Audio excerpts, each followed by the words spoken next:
and welcome to Daily Debrief, brought to you by People's Dispatch. I'm Shreya, and our first story today is from the United States, where the horrific school shooting incident continues to haunt the community of Uvalde in Texas as more details emerge of what happened. 19 children and 2 adults were killed in the incident. Latest reports reveal that the police failed to act in time even as desperate calls were made by those inside the school begging for help. We have with us Prashant for more.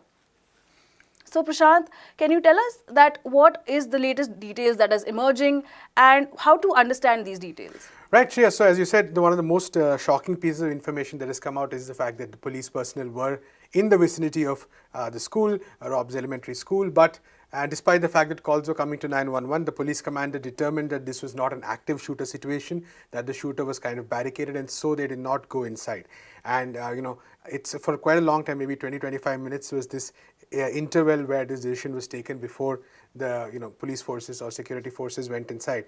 And it's still an open question as to whether how many lives could have been saved because of that, and that really sort of foregrounds the tragedy all the more, or puts more emphasis on the tragedy, because it kind of reveals, it kind of bursts so many myths that we talk about, including the fact that, say, greater arming of police is really the solution to every problem, which is what so many sections of the United States like to say all the time, which also busts the myth that, arming teachers, for instance, so that kind of security measures are really the solution, because more information has come out which shows that this school was technically had done all those security drills, made all those security precautions, so to speak, which did not really help either. So it really prompts us to go into some of the more deeper issues as to why such incidents keep happening. And part of it is, of course, the kind of rampant proliferation of weapons that takes place in the United States, which is really not which is a kind of is something you see nowhere else, because you see people, of course, having weapons in many other parts of the world, but school shootings in bakeries, for instance, these kind of incidents are really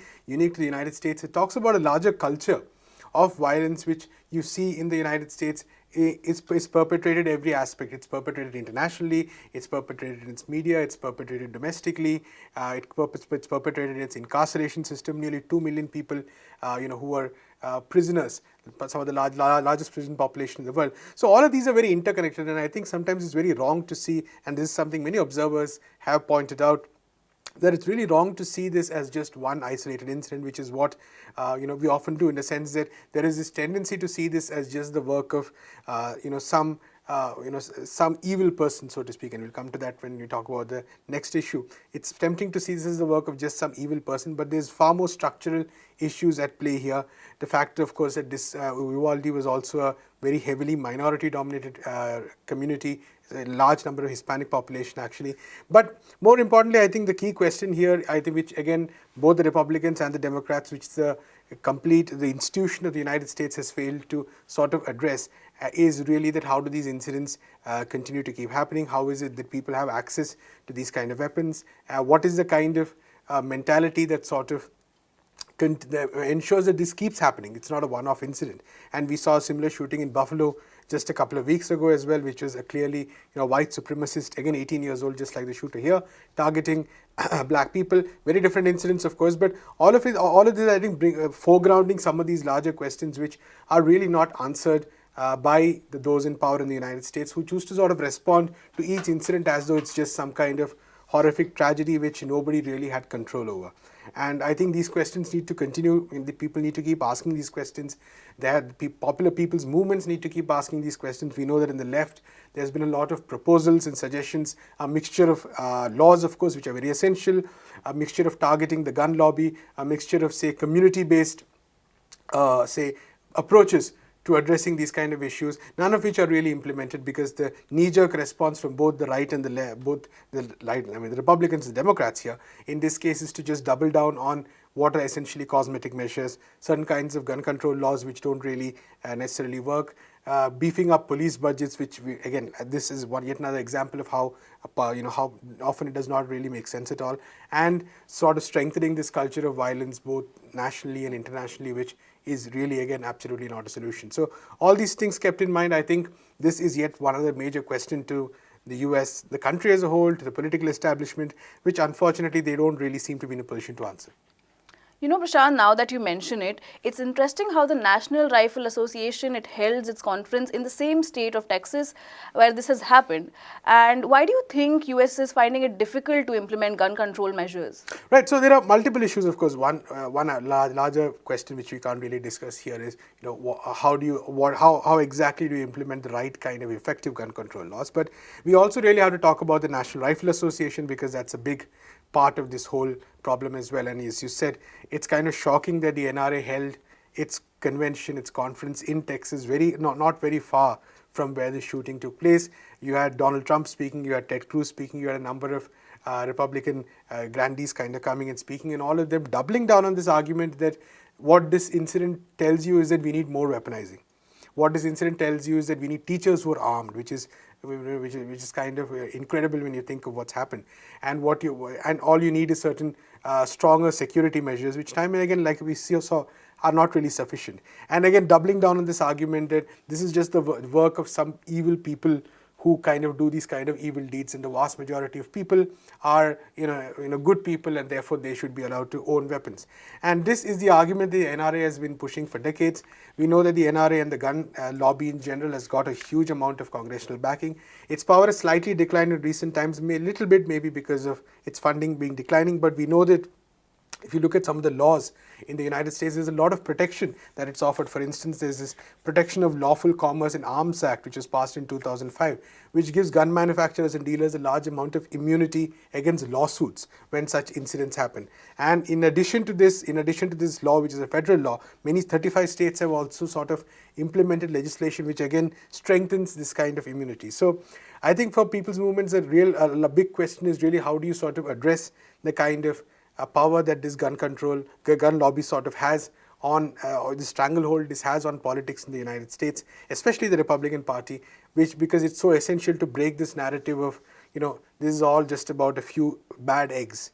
And broadly, the police, broadly, the people are all good people, and so it's okay if they have weapons. And that's really a very unfortunate and dangerous narrative. But this works because, of course, the NRA is it itself does a lot of lobbying. It has a huge amount of resources. It influences politics in many states. It's very difficult for, say, politicians in some states at least to take a very anti-NRA stand. So this is not, again, like I said, this is not just a matter of individuals. This is a structural issue that we're talking about here.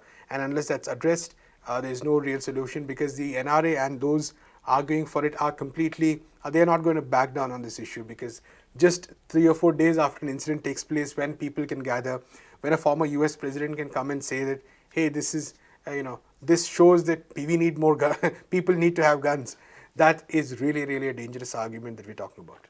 All right, Prashant, thank you so much for that update. Our next story is from Darfur in Sudan, where a month after the violence that led to at least 200 deaths, the situation remains extremely critical. Tens of thousands were displaced in these violent incidents. Now, such incidents are often characterized as tribal violence, but what is missed out is the key role of sections of the Sudanese establishment, especially the Rapid Support Forces. We talked to Prashant for more details. Prashant, so can you tell us, just for our context, what has really happened last month in Sudan? Right, so Shreya, we're talking about the incidents which took place towards the end of April, or exactly a month ago, and 200 people were killed, like you said, around 85 to 100,000 people displaced in Darfur, which according to UN estimates. And our important thing is, again, when we look at a lot of these reports, what we see is this is characterized as tribal violence, right, like you said. But if you talk to activists there, our colleague Pawan has done a story which is soon going to go up, which has a very detailed explanation of all of this. If you talk to activists there, what they actually tell you is that this is a bit of a mischaracterization, because the clashes are often between sedentary farmers and nomadic pastoralists, right? So these clashes are what are characterized as tribal clashes. These conflicts are very heavily mediated by the states, because the more nomadic pastoralists, for instance, they are strongly supported. They have been mobilized by the Sudanese state in the past, what are called the Janjaweed militias. They have been integrated into the Rapid Support Forces, which is one of the most notorious elements of Sudan security forces. These Rapid Support Forces were responsible, for instance, for the massacre that took place in 2019 in Khartoum, number of people killed who were protesting for democracy. And in last month's incidents, which began when 2 of these nomadic pastoralists were sort of found killed, then there was a massive retaliation. And in this retaliation, it has been alleged time and again that these rapid support forces, these militias were definitely involved. And there was like the Sudanese security army was brought in, but there have been many allegations that the army was withdrawn at key moments, which led to the perpetration of further violence. A huge number of displaced people in these regions, many of them suffered even more. At least one refugee camp was burned down for the second time. And like I said, so there's been a huge crisis in terms of food, there's been a huge crisis in terms of access to basic resources. And it's important to note that behind all this, again, the often narrative has been that this has been some kind of primal tribal hatreds that we're talking about. But there is a question of basic resources, which is the immense mineral wealth that is located in these regions. And it is believed that the leader of the RSF, which is a general called Hemeti, who is the second most important person in Sudan after the president, a key general, his family is involved in some of these commercial activities around this mineral wealth. So this is not some kind of, like I said, what is often characterized as some kind of third world primal primitive conflict, as much as a very calculated attempt, according to the activists at least, to depopulate sections of the land so that these resources can be extracted and certain people can make profit. So that's really the larger context behind what is happening in Darfur. And if you look at some of the stories that came out of the violence, it seems very clear that there was definitely a very organized element to it. The Sudanese armed forces, like I said, withdrew at certain key moments. The kind of equipment that was used, the kind of say transport, logistics, all of this indicates a very organized force that was involved in these regions. So definitely, there's far more beyond than what appears on the surface to this issue, and the impact continues even now 1 month down the line. And can you also tell us what is the situation like right now, today? Right, so talking to some of these activists, what seems to be clear is that the situation is not eased even a bit, in the sense that there's food delivery is now very, very difficult because say it happens only a couple of times a week, that too under some kind of armed escort that takes place from security forces. There continue to be incidents of various human rights violations.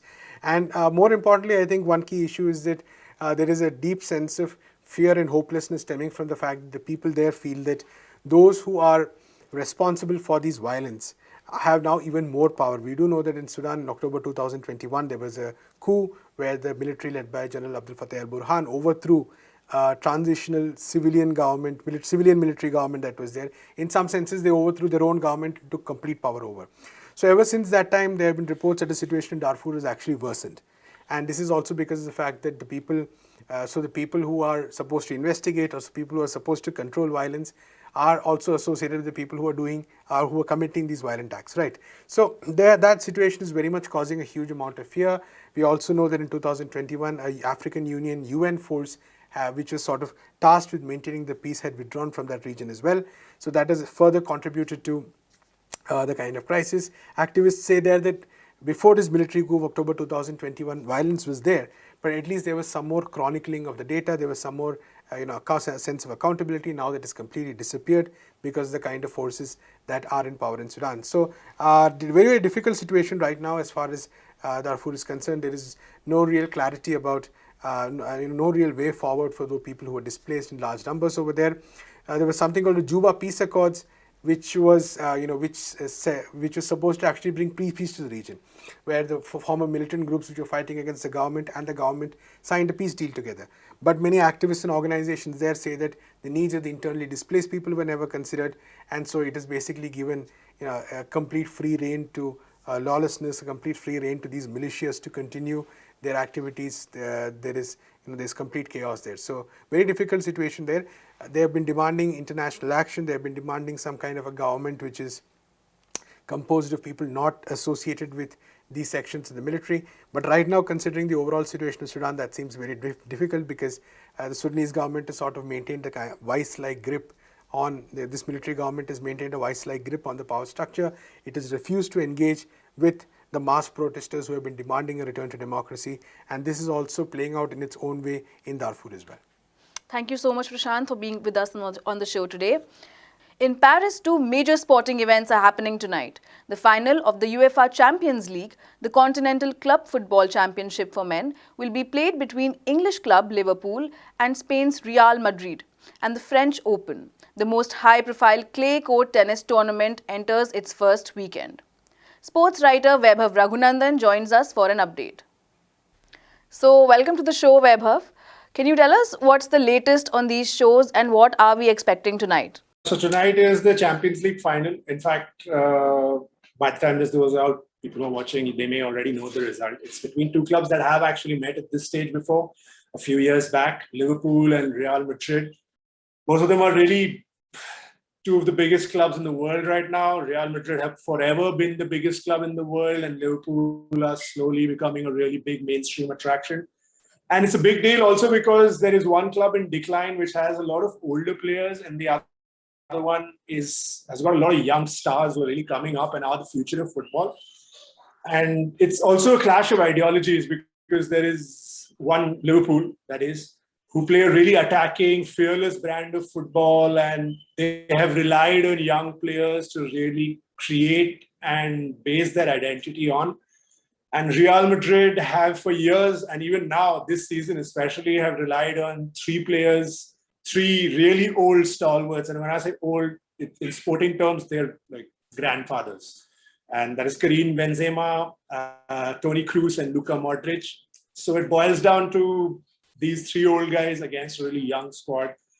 And it's also going to be a revenge meeting because, especially for Liverpool's Mo Salah, he's the Egyptian striker, because in the previous time they met in the final, he was taken out and injured in the first 15 minutes and he didn't get to play it. And Liverpool ended up going on to lose that final in a bit of a humiliating manner. So he's also come out and said that this is a revenge match for him and he really wants to go and win the title. So it'll be a really exciting game. And one way or another, you're going to see something really crazy in the Champions League. You know, what's happening now? How are the French approaching it? So the French Open has approached it in the manner that most tour events in tennis have approached it, which is that the ATP and the WTA, these are two associations that run the men and women's game. So the two of them have decided that Russian and Belarusian players will be allowed to play these tournaments. Also, on the side, they don't have any vaccine mandates.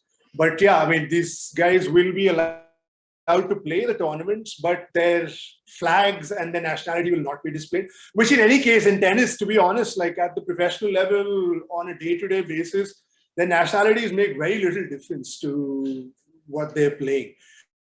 So that's actually the basis of the criticism directed towards Wimbledon, which is that, say, the world number 2, Danny Medvedev, he's Russian, but he hasn't been or like played in Russia for ages. He lives in Monaco. He trains in the US. He is literally like anything. He's literally just a global tennis player. So when they've taken away what they've done, also this criticism has also meant that the ATP and WTA have taken away ranking points from Wimbledon. And what these ranking points do is that they help players progress through and gives them enough motivation to play the next tournament, gives them entry into different tournaments. So by taking away the ranking points, it's essentially turned Wimbledon into like an exhibition event. And many players have already come out and said that they may not choose to participate in that. So it's a big hit for an event, a tennis event that, well, since at least my childhood, has been the prime event for tennis in this household that I live in. And it's really sad, but I guess also not entirely inappropriate considering that they've done something as stupid as banning players based on their nationality, which has no basis for tennis. All right, Vaibhav, thank you so much for joining us today. And that's all for today's episode. For more stories, keep watching peoplesdispatch.org and follow us on Twitter, Instagram, and Facebook.